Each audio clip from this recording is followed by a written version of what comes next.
Wow! Kim at Paolo, sabay nga bang magbabakasyon ngayong mahal na araw? San kaya ang punta?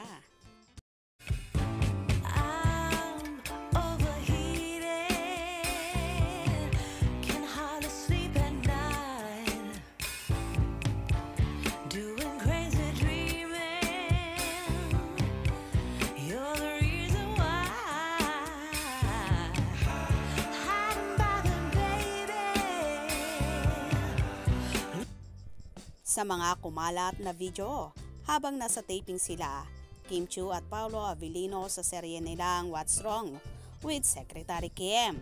Tila may hinahanap ang Kim Pao na pupuntahan or destinasyon. Posible nga bang magkakasama sila ngayong darating na mahal na araw? Saan kaya tutungo ang Kim Pao kung sakaling ngang magkakasama sila sa bakasyon? For sure, kung totoo man ito at pilit nila itong itatago, lalo na't pare-pareho lang silang kagagaling sa breakup. Samantala, so sweet naman talaga ng Kim Pao sa set at marami ang naghihinalang nagkakamabutihan na ang Chiu Pao base na rin sa mga ikinikilos nila.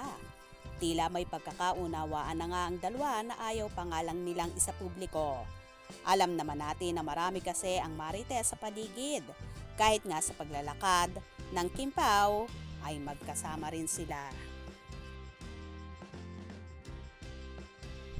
Ang Kim Pao nga ang isinasangkot sa isang blind item kung saan nagbababad pa raw ang actor sa set or taping kahit tapos na ang eksena niya at hinihintay daw ang girl lalo kung saan inihahatid pa raw ito pauwi ng bahay. Anyway, wala namang masama kung inihahatid nga ni Paolo si Kimi. Gusto lang siguro ng aktor na makitang safe na nakauwi si Chinita Princess. Or posible nga bang nanliligaw na ito kaya panay hatid at sundo sa dalaga? Well, abangan na lang natin yan. Paniguradong may lalabas at lalabas na resibo sa mga yan dahil all over the world ay kilala ang Kim Pao.